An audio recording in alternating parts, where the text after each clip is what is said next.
anak-anak bunda? Baik ya, insya Allah. Setelah beberapa hari yang lalu, kita melewati mid semester. Tapi tunggu, sebelum masuk ke situ, bunda sebelumnya minta maaf karena tidak bisa hadir em, melaksanakan pembelajaran secara langsung kita tatap muka. Tapi bunda harap sebelumnya ya kalian jangan senang dulu bunda nggak datang, hore bisa free les gitu ya kan. Tapi nggak boleh. Hari ini tetap harus belajar. Jadi bunda harap melalui video ini kalian tetap melaksanakan pembelajaran kita seperti biasa. Jadi walaupun bunda nggak datang secara langsung, tapi bunda hadir secara visual ini seperti ini, melalui video. Ya kan? Jangan senang dulu. Oke. Kalian hari ini tetap harus tonton video ini sampai akhir, karena ada tugas yang akan bunda berikan di akhir video ini. Akan ada tugas di akhir video ini. Oke, sebelum masuk ke pembelajarannya, kan kita baru selesai nih ujian mid semester, sudah berjalan setengah semester ganjil, ya kan? Bunda mau kalian mengisi Google Form, ada bunda kirim nanti ke melalui temannya, atau secret atau temannya. Ada link Google Form yang harus kalian isi untuk sebagai refleksi pembelajaran buat kalian dan buat bunda juga. Jadi bunda mau tahu gimana sih perasaan kalian ketika belajar bersama bunda. Bunda tunggu sekarang juga untuk mengisi Google Form-nya. Ya, langsung bunda absen dari sini. Bunda kenapa bun tidak datang? Ya, bunda hari ini melaksanakan ada kegiatan pelatihan yang dimana untuk mengembangkan kompetensi bunda sendiri. Jadi bunda minta maaf karena kita belajarnya melalui video kayak gini, nggak apa-apa ya. Oke, selanjutnya kita mempelajari di KD 4, kita masuk ke KD 4 atau bab 4, ya kan, yang judulnya yaitu toleransi beragama dalam dan etika pergaulan ya. Nah, pada bab kali ini apa sih yang mau kita capai bun? Nah, yang mau kita capai atau tujuan pembelajaran kita hari ini adalah peserta didik dapat memahami surah Al-Kafirun. Di bab ini kita ada 4 surah dan 1 hadis. Ada surah Al-Kafirun ayat 1-6, surah Yunus ayat 40-41, surah Al-Kahfi ayat 29, surah Al-Hujurat ayat 10-13, dan hadis tentang toleransi dan etika pergaulan. Jadi ada 4 surah dan 1 hadis. Yang kedua, tujuan pembelajaran dapat menyajikan makna dan mufrodatnya. Itu kalian bisa ngerjain di UKBM untuk menulis makna mufrodat dari masing-masing surah tadi. Harus dikerjain UKBM ya. Yang ketiga yaitu kalian, peserta didik, mampu menganalisis dari 4 surah dan 1 hadis yang tadi bunda sebutkan. Nah, yang keempat yaitu kalian dapat menunjukkan perilaku, toleransi, dan etika pergaulan dalam lingkungan sehari-hari. Oke, baik. Pembelajaran pertama kita yaitu masuk ke dalam surah Al-Kafirun ayat 1-6. Harus kalian baca dulu dan pahami isi kandungannya. Bisa ya, kalau baca itu ya, udah hafal semua belum? Kalau ada yang belum hafal mungkin turun lagi aja deh ke SD, ya kan? Oke, berbicara tentang toleransi. Toleransi itu sebenarnya apa sih? Nah, toleransi secara bahasa berasal dari bahasa Latin yaitu tolerare, tulisannya gitu, cara nulisnya, tolerer, yang berarti sabar dan menahan diri, tenggang rasa, dan atau teposeliro gitu ya kan. Toleransi juga dapat berarti suatu sikap saling menghormati, menghargai antar kelompok atau antar individu dalam masyarakat atau dalam lingkup lainnya. Nah, sikap toleransi ini tujuannya itu bisa dapat menghindarkan masyarakat dari terjadinya sikap membedakan pihak yang satu dengan yang lainnya, membedakan pihak tertentu. Karena alasan perbedaan yang diskriminasi, walaupun perbedaan itu adalah suatu kenyataan. Nah, itu tadi pengertian dari toleransi. Sedangkan toleransi beragama, sekarang kita kan masuk ke bahasan materi toleransi beragama. Toleransi beragama adalah sifat atau sikap yang saling menghargai antar umat beragama yang berbeda. Nah, memperkenankan masyarakat untuk dapat beribadah sesuai dengan ajaran agama yang dianutnya, dengan kepercayaan masing-masing. Seperti di Indonesia sendiri aja sudah banyak berbagai macam ragam agama yang ada di Indonesia, ya kan. Nah, dimana tujuan toleransi ini bukan mencampur adukan antar ajaran agama, gitu kan. Tidak mencampur adukan antar ajaran agama. Hal ini didasarkan atas suatu kenyataan bahwa manusia merupakan makhluk individu sekaligus juga sebagai makhluk sosial. Nah, sebagai makhluk individu, ia mempunyai kecenderungan untuk sendiri dan merefleksikan kediriannya. Dan sebagai makhluk sosial, manusia ini diwajibkan untuk mampu berinteraksi dengan yang lainnya, gitu, dalam rangka untuk memenuhi kebutuhan hidupnya sehari-hari. Dalam menjalani kehidupan sosial dalam bermasyarakat, kita sebagai seorang individu akan dihadapkan dengan kelompok-kelompok yang berbeda dengan dirinya, termasuk yang berbeda agama. Nah, disinilah dia harus ada toleransi beragama. Artinya toleransi agama ini kita bukan berarti kita harus ikut gitu ke agama mereka. Enggak gitu juga. Kita tetap seperti di surah Al-Kafirun, ya kan? Bismillahirrahmanirrahim. Qul ya ayyuhal kafirun la a'budu ma ta'budun wala antum 'abiduna ma a'bud wala ana 'abidum ma abattum wala antum 'abiduna ma a'bud lakum dinukum waliyadin. Nah, artinya apa? Katakanlah Muhammad, kuliah, katakanlah wahai Muhammad, ayyuhal kafirun, wahai orang kafir, kata kita kan. La a'budu ma ta'budun, aku tidak akan menyembah apa yang kamu sembah. Wala antum 'abiduna ma a'bud, dan kamu bukan penyembah apa yang aku sembah. Wala ana 'abidum ma 'abadtum, dan aku tidak pernah menjadi penyembah apa yang kamu sembah. Wala antum 'abiduna ma a'bud, dan kamu bukan pula penyembah apa yang aku sembah. Lakum dinukum waliyadin. Nah, untukmu agamamu dan untukku agamaku. Jadi surah Al-Kafirun ini diturunkan secara keseluruhan untuk menjawab tawaran dari ajakan tokoh-tokoh orang kafir Quraisy pada masa itu kepada Nabi Muhammad. Jadi ayat ini turun secara keseluruhan nih, tidak terputus-putus dia. Untuk apa tadi? Untuk menolak tawaran dari ajakan orang-orang kafir Quraisy tadi kepada Muhammad, di mana antara lain mereka yang ngaji itu Al-Walid bin Al-Mughirah baru Al-As bin Wa'il As-Samil, baru ada Al-Aswad bin Abdul Muttalib dan Umayyah bin Khalaf. Mereka yang mengatakan gini, wahai Muhammad, marilah engkau mengikuti ajaran kami, katanya, dan kami akan mengikuti agamamu. Kata mereka seperti itu untuk menawar Nabi Muhammad tadi. Kami juga akan senantiasa mengajakmu dalam segala kegiatan kami, Muhammad. Kamu menyembah Tuhan kami selama setahun, dan kami menyembah Tuhanmu pula selama setahun. Begitulah cerita tawarannya. Nah, jika ternyata yang engkau bawa lebih baik, maka kami akan mengikutimu, katanya, dan melibatkan diri di dalamnya. Dan bila ternyata yang ada pada kami itu lebih baik, Muhammad, maka engkau harus mengikuti kami, dan engkau pun melibatkan diri di dalam agama kami. Kemudian Nabi menjawab, aku berlindung kepada Allah Subhanahu wa Ta'ala agar tidak menyekutukannya dengan selainnya. Kemudian Allah Subhanahu wa Ta'ala menurunkan surah ini sebagai balasan atas ajakan mereka.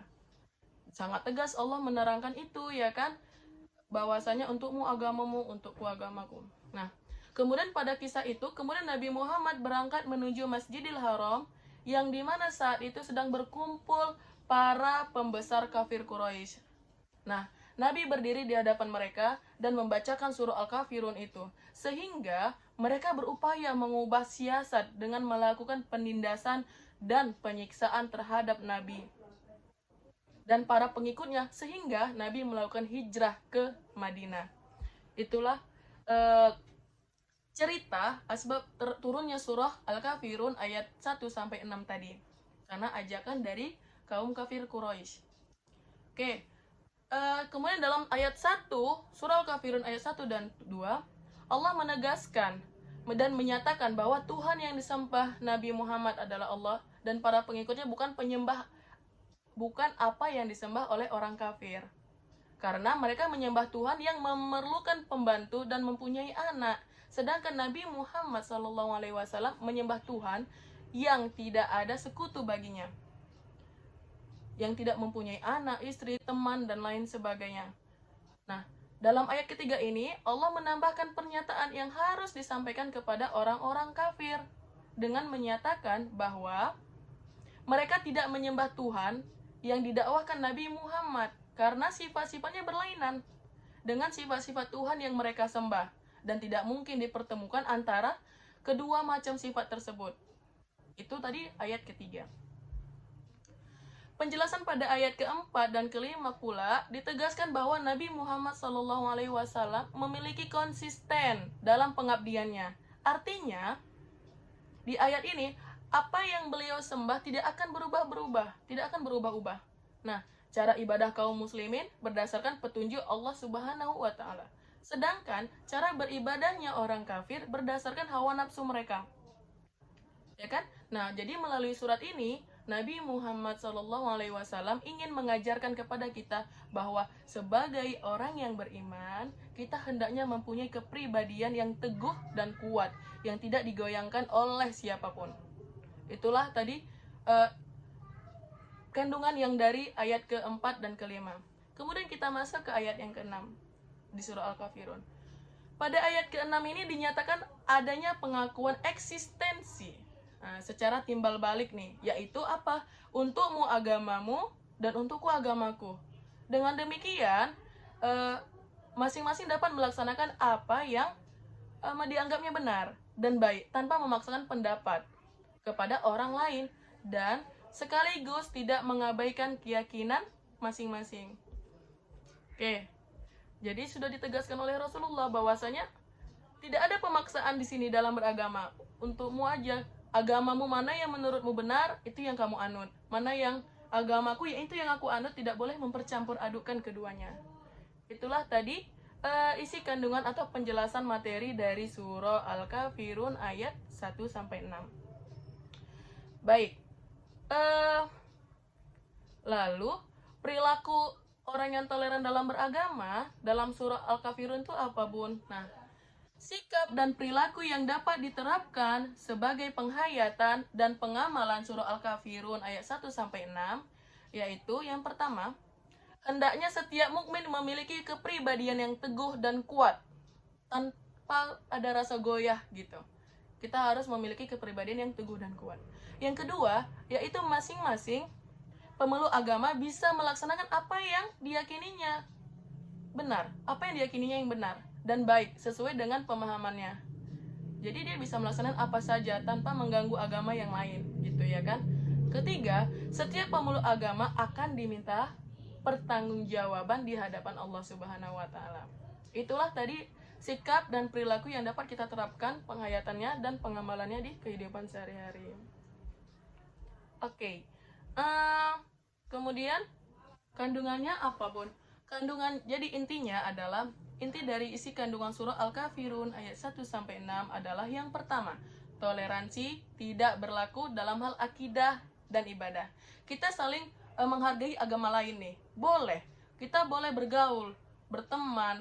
Kita sangat boleh juga dalam hal misalnya apa? Penyakit, kita boleh berinteraksi sosial sama mereka dalam hal jual beli, dalam hal untuk kesehatan, atau dalam hal meninggal nih, ada yang meninggal tetangga Kristen, ya kita bisa hadir, nggak apa-apa, kita hadir ke tetangga kita yang beragama non muslim tadi, atau ada sakit ya, kita misalnya butuh bantuan, kita nih minta tolong antarkan ke rumah sakit gitu ya kan, boleh kita saling membantu dalam hal bermasyarakat seperti itu, dalam ibadah dalam hal sosial, kegiatan sosial sehari-hari.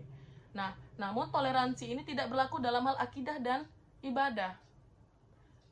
Ada dua, dalam hal akidah dan ibadah. Kalau menyangkut dua hal ini, kita harus meninggalkannya. Kita harus teguh pendirian sama ajaran yang kita anut. Oke. Yang kedua, umat Islam dilarang mencampur adukan masalah akidah dan ibadah tadi. Nggak boleh itu dicampur adukan masalah akidah dan ibadah. Ibadah apa perbuatan kita, rukun Islam itu, rukun Islam kita yang kelima itu tidak boleh dicampur adukan sama ajaran lain. Karena kita punya aturan tersendiri, ya kan? Yang ketiga yaitu tata cara ibadah dalam Islam adalah sudah ditentukan oleh Rasulullah SAW. Tidak boleh ada yang rubah-rubah. Karena semua ibadah kita melihat atau mengambil pembelajaran dari Nabi Muhammad langsung mencontoh. Tidak ada yang boleh merubah selain dari Nabi Muhammad SAW. Yang keempat yaitu toleransi hanya dibenarkan dalam bidang sosial kemasyarakatan dan hubungan antar umat manusia atau bagian muamalah gitu. Muamalah kan jual beli, bisa jual beli gitu, hubungan antar umat manusia seperti yang Bunda jelaskan tadi sebelumnya. Yang kelima apa? Kebebasan bagi siapapun untuk memeluk agama apapun yang menjadi keyakinannya. Nah, jadi tadi ada 5 hal kandungan penting intinya dari surah Al-Kafirun ayat 1-6. Oke. Baik. Sekian dulu materinya. Itu materi pembelajaran kita di hari ini, yaitu surah Al-Kafirun ayat 1-6. Nah, ada 3 surah lagi, yaitu surah Yunus, surah Al-Hujurat, surah Al-Kahfi, dan satu lagi hadis.